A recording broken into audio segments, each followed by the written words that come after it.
We begin in Kaduna State. The accidental bombing is highly regrettable, so says Nigeria's Chief of Army Staff, Lieutenant General Taoreed Lagbaja, during a visit to the 70 injured victims currently being treated at a public hospital in Kaduna. The Army Chief says he has ordered a thorough inquiry into the incident to identify the areas of deficiency that led to what the Army calls an inadvertent disaster. Our correspondent Nisi Gabriel reports. After an accidental airstrike by the Nigerian Army in the Tudumbiri community in Igabi local government area of Kaduna State, top military officials visit the community and site where the residents who were killed got buried. With their hats off, they proposed a minute's silence in honor of the slain victims. The Army says it regrets its action, pointing out that the troops were carrying out aerial patrols when they wrongly analyzed and misinterpreted the pattern of activities of a group of people similar to that of terrorists. So I want to tell you that to share in your pain. We are with you in this moment of grief, and we are sorry for what has happened. In the past, the general area of this place, leading up to Foundation, Maraban, Jos,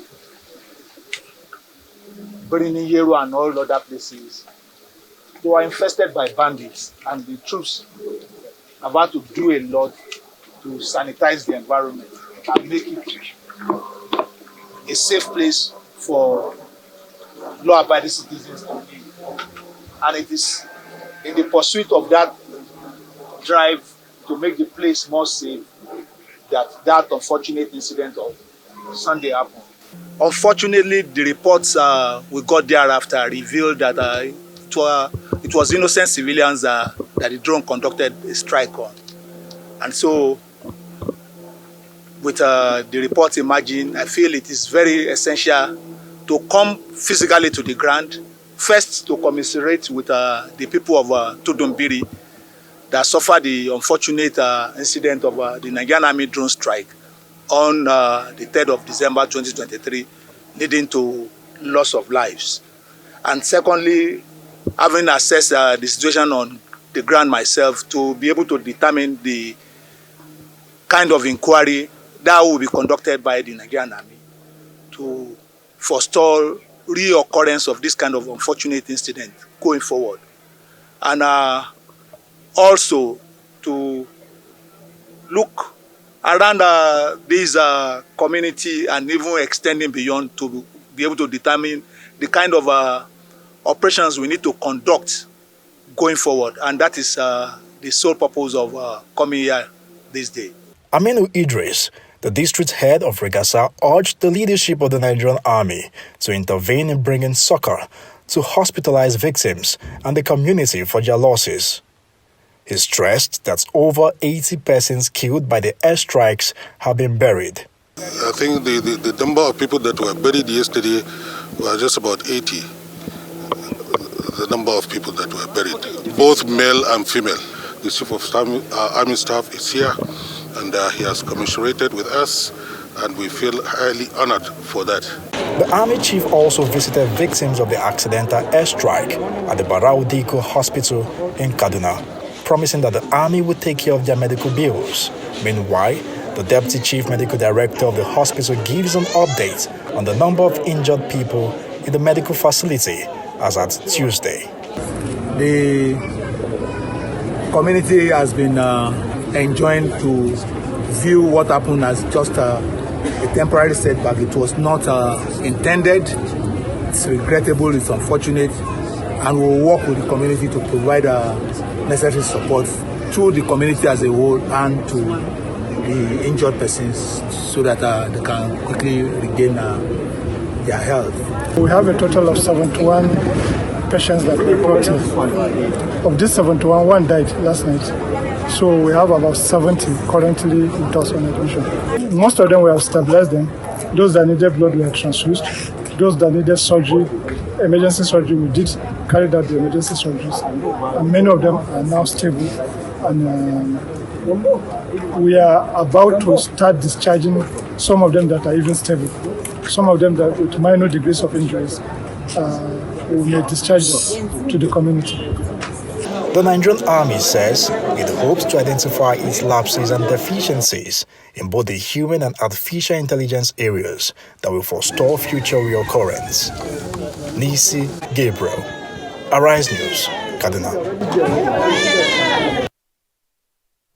Meanwhile, a federal government delegation led by the Minister of State for Defense, Bello Matawalle, accompanied by the Chief of Defense Staff, General Christopher Musa, has visited victims of Sunday night's drone strike by the Nigerian Army.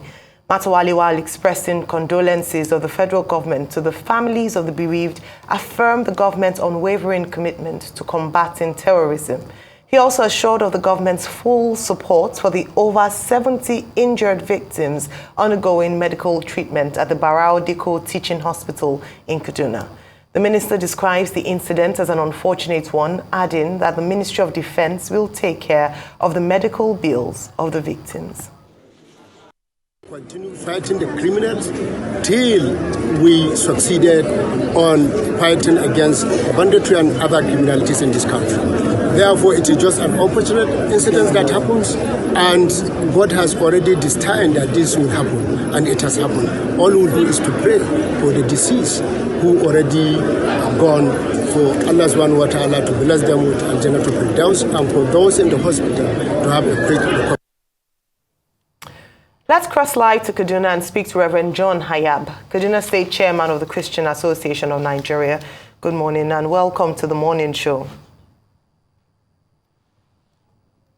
Good morning and thank you for having me. Reverend Hayab, good morning.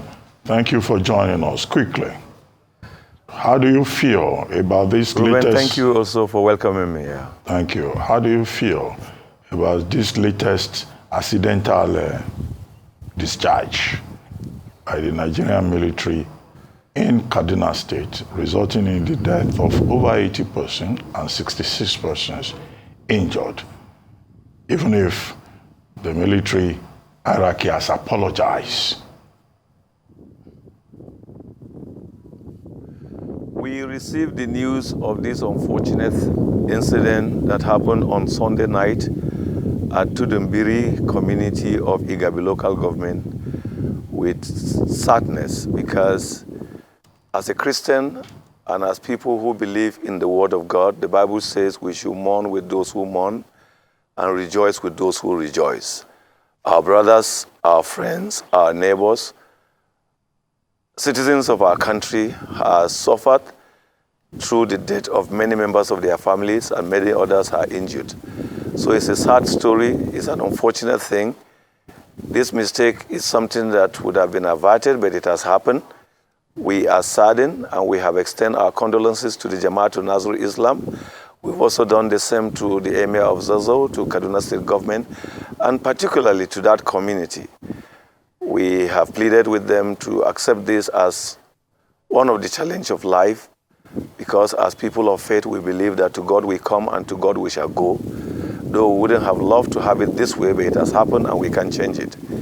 All we need to do is to pray for God to comfort the family, to also pray that God will accept the souls of those who have departed, and also pray that our government and our security agencies will learn from this error, and we will do our best to ensure that this error do not occur again.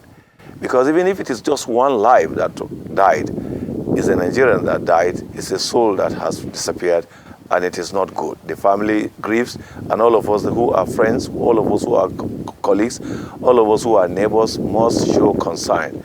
And so we are standing with them in this difficult moment of their trial and praying for those who are sick, that God will heal them.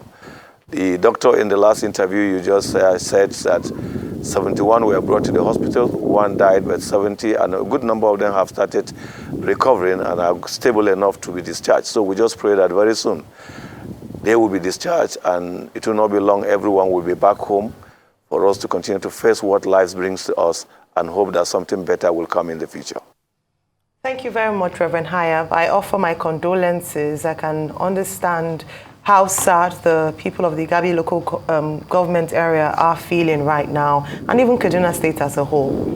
I'd like to ask you, yesterday you had the visit from the Army Chief, Lieutenant General Lagbaja, and you also had visits from the Chief of Defense Staff and also the Minister of State for Security.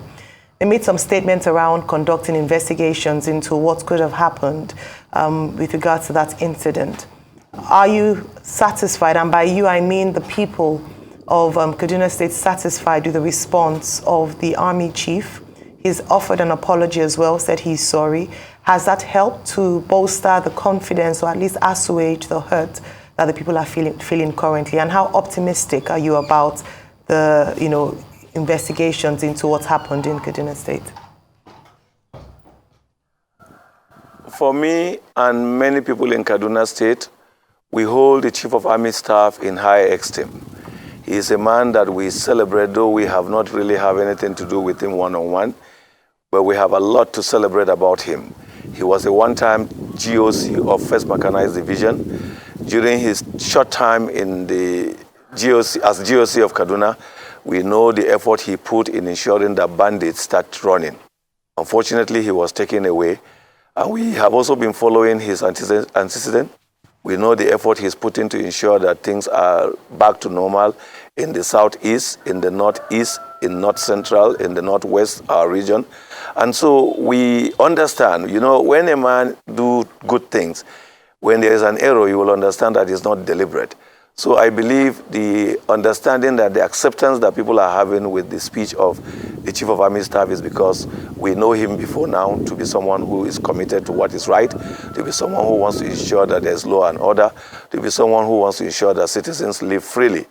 But when people lost loved ones like this, in their moment of grief, in their pains, even friends can become like enemies. Even those who they value, they will see them as they don't understand their pains. Because it's only the person who is feeling the grief of losing. Like one man told us that he lost over 30-something people in his family alone. You can imagine how difficult. So whatever he says now, and whatever reaction you find from him, you will not blame him. But I can tell you that we hold the Chief of Army Staff in high esteem, and we thank him for the visit. This is to show that he's always proactive. I must say this for Nigerians to know, that I think this is one of a step that the Nigerian Army and the security agencies have done that is a shift from yesterday, that they could own up to say, we did this, but we did it in error. That alone shows that we are changing. In the past, we would have been receiving different versions of stories. We are not even sure what is exactly the true story. But this time around, there was no waste of time. No. The moment the Air Force said, no, we didn't do it, the Army said, no, we did it, and we are sorry, we did it in error. I think this is a step. Though people have died and we are feeling pains of their death, but let's celebrate something that is coming out of our security agencies, that they could own up to error, which means that we are going towards the stage of the state level of correction. People can humbly accept mistake. If you know where you are wrong, then you can correct. But if every day you think, no, what you did was right, you didn't even do it, and you start arguing between you and the people who did what. So by this time around, I think it was straightforward. We did it, and it was an error. That should be commended. Though we are grieving, but we must not also lose sight of something good that our military have exhibited. And thanks to the leadership of the Chief of Army Staff, General Lagbaja, whom I can tell you, we hold him in high esteem because we know what he did when he was in Kaduna, and we are following what he's doing in Nigeria, and we just hope that as we progress, better things will come and Nigerians will be secured. Okay, Reverend. I mean, the Chief of Defense Staff said we acted on intelligence, but in error, and it is regrettable. And one of the aspects of the narrative that has been coming out is the fact that the military expects that the people, communities, should also assist the military with intelligence, because they are arguing that, look, terrorists usually embed themselves within communities, among the people, and that what happened in this case was that the surveillance indicated that the movement was similar to that of terrorists. Now, what should we do? How can we strengthen relationship between communities and the security agencies in this troubled part of Nigeria? what can we do to build a trust between the people and those who are supposed to save all of us, so that the people themselves can ensure that their communities do not become, covers for terrorists? Yeah, every government and security agents will know that you cannot get good intelligence, good report from people if there is no good relationship, not good rapport. I think in the past years, the relationship between the people of our state and government, the people of our state and security agencies have been that of cat and mouse. There's no trust, there's no love. It's like everybody is trying to look for the fault of the other. But permit me to say, because I've appeared in this station several times, and in those appearances I was sad, I spoke harshly expressing our concern. There is a shift in the last 6 months or 7 months that the new governor is trying to extend olive branch to people and saying, look, wait a minute, this state belongs to all of us. Let's speak to each other as brothers. Let's speak to each other as friends. He has engaged us as faith leaders, so I'm aware of that. He's engaging different stakeholders, so I'm aware of that. The Commissioner of Police have also taken the lead in doing the same. And the Chief of Defense Staff and other security agencies are aware, effort by religious organizations to see that we have this synergy between faith leaders and security agencies to ensure this gap that exists in the past is tackled. So there's an effort towards correcting it. But you see, there's a damage that has been done for a very long time. And I can't expect the correction to be done in one day. So but there's a process which I'm aware and I'm participating and I'm happy.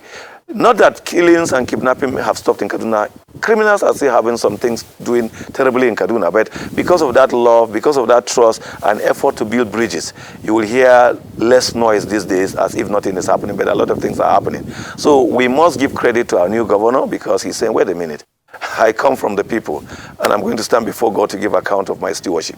I will not start fighting people just because I'm governor. I may not be governor tomorrow. The moment you hear someone telling you such words, you have no option than to find a way of assisting him to achieve good results. And the Commissioner of Police is going around churches. I remember last Sunday, I spoke with him. He went to churches. I've spoken to pastors that, look, allow him speak to us. Let's to engage. In the past, there was no engagement. It was like, oh, who are you to challenge us? Who are you to tell us we are wrong? So since there's an effort towards it, something good is happening. Unfortunately, when good things have started happening, then this mistake of bombing came up. That's why we have to talk to ourselves. That look, let's take it easy. Yes, it has happened. We lost our friends. We lost our brothers. It is painful. But let's look at the bigger picture. Let's look at the better future that we intend to achieve with this good relationship. So that's what I'm going to say about this. So I know that something good is happening. The intelligence, the Chief of Defense Staff did say, if it were an intelligence, that intelligence wasn't good enough. So I will only advise that in the future, whatever intelligence we are receiving, let's be sure that we farm it up so that we don't. It will interest Nigerians to actually know that this is not the first time this mistake is happening. 4 times 2020, on 16th of May 2020, a church in Kaduna one Assemblies of God church was bombed mistakenly. Look, the fact that about 4 times such bombing has happened. I just want to talk about Kaduna State, not even other states. So this mistake keeps happening. In few of them, there were no casualties. It's only the structures that were affected. But this time around, we have casualty in number. So it's not even about anything. It's just about reality. We cannot keep having this mistake. So whoever is giving us such intelligence and we just to action, we should cross-check it. That's why if we work with stakeholders in a large range, the process of checking will be clearer and better than probably just work with 2 who probably are just trying to tell stories that they don't have confirmation. But a mistake has been done. It is not a game. It is about finding solution. It is about standing with those who are grieving, comforting them, and let them know that we are together in this their pain. We want to overcome it together so that in the future we'll work with our security agencies to make Kaduna a safer place. All right, Reverend Hayab, the senator representing Kaduna South Senatorial District, Sunday Marshal Katung, has said that this is a setback on the war against terrorism in Kaduna State. And I say this because while you were speaking, you gave a little snapshot as to the fact that the army was working, the military had been working in Kaduna State. I'd like you to give an assessment on a broader scale as to how far or how successful pushing back of terrorist attacks, banditry, and the state of security in Kaduna State, have things improved? Because I recall that Kaduna State, especially in the southern part of Kaduna, has been quite a hotbed of terrorist activities and insecurity. And there had been quite a number of people advocating for attention in that particular area. What has been any significant, if any, change so far in security in that state? Well, when it comes to the issue of security, sometimes one has to be careful to say certain things because the evil men are listening. Once you start saying that, look, there's success here, there's success there, then they will go and create problems so that they will make the story look bad. So sometimes we are careful what we say. But honestly speaking, we must acknowledge that there has been a shift and there is also progress. In southern Kaduna, the rate at which killings used to happen is not as before. Secondly, not just killing. When those who perpetrate the evil do it, nobody arrests them, you don't even hear their story. But even those who went and attacked the church in Padang Kabantong and set the entire rectory ablaze, we know that they've been arrested. So there are efforts going on, which is now, and we've always tell people, look, when it comes to criminality, there is no tribe, there is no religion. A criminal is a criminal. Whoever is going to cause fellow human being pains should not be shielded, should not be defended by anybody. So there is effort going on virtually in all sectors to show that people want to see that peace restored. And I must give kudos to the security agencies. As I've said, the current commissioner of police is a proactive person. He has been going around. Look, institutions in Kaduna, the man will be there. I remember even when the unfortunate incident happened in Kabantong, the national professor reached out to the Reverend Father. There have been efforts going on to control things. But because the damage is big, the challenge has become much that changing the story and changing the situation is not what is going to happen one day. But we want to praise and appreciate the intention, the effort that is being put in place to change the story and stop this evil. And we are pleading with people to cooperate with government because people have always wanted to cooperate with government. But as I've said, and I don't shy to say it, the challenge we had previous years was when you cry that they kill your people, instead of government commiserating with you, they will insult you, they will call you names. So people, because that trust was not there, we are not willing to speak out, because who is willing to continue to receive insult from his boss or from his governor every day because he says something? The fact is that the community in Brenungwari told me at that time that when they called out to government that, look, their place is not safe, instead of commiserating with them and say, we'll see what we'll do, they started accusing them of them. So everybody became scared. Everybody was avoiding. Just few of us were talking at that time. But now people are seeing some sense of, well, I can speak. Or what I know, they should know. What is happening, they should understand. So more people are. So there's progress. Yes, the death of 80-something people is not just 1, it's not just 8, it's not just 18. It's a huge death that could slow down the progress so far achieved. But because we cannot continue like this. The last time I was with the governor, I told him, like, you see, the situation in Kaduna is like a man who had traveled all the way from Lagos, reaching Kaduna, and is just approaching Mando. Mando is where the NDA is, and he had a flat tire. Instead of sitting down to look at what happened, he had a flat tire and fixed the tire. He now said, no, let me go back to Lagos and start a fresh journey that I'll come to Kaduna. I think that was what we did in the past. But now we are saying, no. What went wrong? What are those things we didn't do right? Can we correct them? We've had history of good relationship and timing insecurity in Kaduna State that we did that for 9 years. What were the things we did right and how did we achieve them? What were the things we didn't do right that later brought problem after 9 years? All we need to do is to learn from them and correct. And I think that's the kind of engagement that is going on. I work for an organization called Global Peace Foundation. We are working across this state. We are working in Kagoro. We are working in many parts of southern Kaduna. We are working even in the North Kaduna, talking to people. We have a slogan that we are one family under God. We are reminding people that anybody you see out there is your brother, is your sibling. The difference is that you just came from another father, he came from another father, but you are all brothers. Blood flow into your vein and you all share the same pain. That's why we are commiserating with our Muslim brothers. We are standing and sharing in this grief with them because there is no Muslim pains or Christian pain. Pains is pains. Not many people knew that some times ago mistake of bombing has even happened in churches in Kaduna. If not now, we are saying, because it wasn't actually busted out because we separated between such mistake and terrorist attack. So we are only calling on our security agencies that, why do we continue to have this mistake? Can we do something to stop this mistake? What kind of security intelligence gathering do you use to go after this group and then end up hitting at innocent people? Can we just do something to minimize? Because we also understand those who are involved at the moment. We know their antecedent, we know that they are out to do what is right. All we can do is to give them our support and cooperation so that this war will end, or they will succeed and win this war. Because if we fail, our trouble will be more. So we have no reason to fail.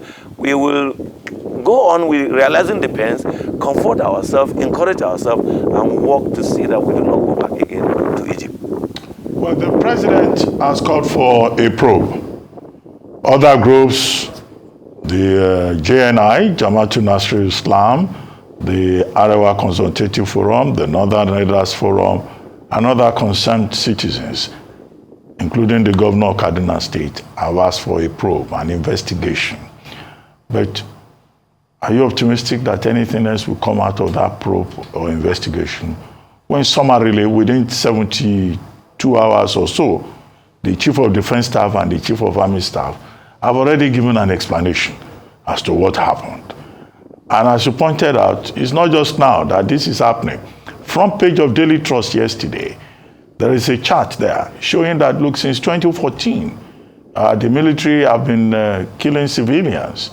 You know, the same Air Force that came forward yesterday and said, well, it's not our deed. You know, he's also on record as having been responsible for many of these accidents, in quotes. And that's why people just jump to the conclusion that it must have been the Nigerian Air Force this time around. But now we know it's the Nigerian Army. Previous probes, previous investigations did not result in anybody being indicted, did not result in anybody being given additional information. Do you think it will be different this time? Truly speaking, probing is just one exercise that government will come to actually use it to quiet people that, oh, there's probing, so we are waiting for a report. But there's no probing in this country that has bring out any useful result that we even come out to do. When our governor died, Leti Yakowa died in a plane crash, we were told that they would probe. What investigation? We don't have any record of what happened. So all these things are part of the problem. That's why I prefer to emphasize that for the mere fact that the Nigerian army owned up to this mistake, and they didn't waste time. They didn't allow us to start talking and guessing 1, 2, 3, 4, 5. They quickly came out because the moment the Air Force said, no, we are not the ones, the army said, no, we did it. But we did it in error. Let's take that as a step that we want to use to change this unfortunate incident. But if we talk about probe, okay, if probing will give them joy, but I'm not sure that is what. I prefer to talk about what will government do for the families of the bereaved. What will government do for that community?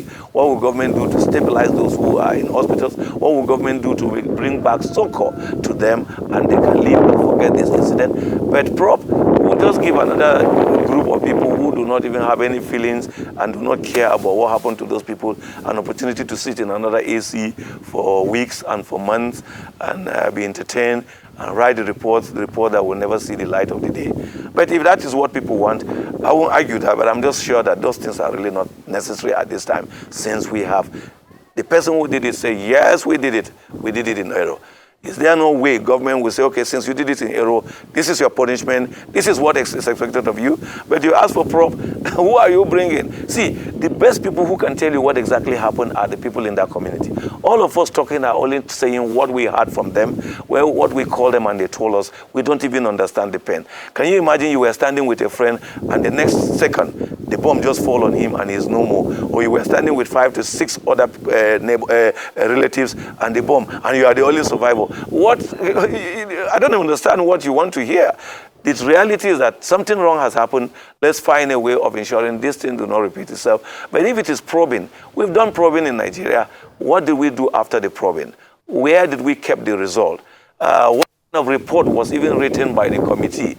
And so these things are things that people want to say it, but in most cases it ends up just helping some few individuals who will be kept in a cool room to drink tea and enjoy it. Because there are many things that have happened in Kaduna and all over Nigeria that certain committees were set up to probe. Where is the result? What happened to the decisions taken? Did they really do? You know, I've always talked about this, like people telling me, the reason why there's problem in Kaduna State is because they never work with the white paper. If you read some of our white paper, you will be shocked, because the white paper itself kills itself before they publish it. So that is the problem we have with all this. But do we take action? Okay, who will pay for this error? And government should act on it immediately. And what do we do to the community that is affected? To families that lost loved one? Government know what to do, and if you do it with the advice of JNI, the advice of the Emir of Zaria, because they are within his community, solution will come. We are neighbors, and we want to show that we are true neighbors, true brothers. We care and we feel the pains, and we don't want the victims to be left alone. Something must be done. Don't just tell us you're going to pay their hospital bill. Be sure that good medical service is rendered to them, because medical bill and the service rendered to them could be two different things. You paid money, but there was nothing given to them. Who is checking to ensure that everybody that was taken to the hospital is properly treated and will not tomorrow again come back or go to another hospital when this matter is over because of bullet wound or because of another crisis, and nobody is there to help him? So to me, this is the angle I prefer to check or to make comment that was to buy the idea of prop when it has never yielded any fruit. Very well. Thank you very much, Reverend John Hayab, for joining us on The Morning Show.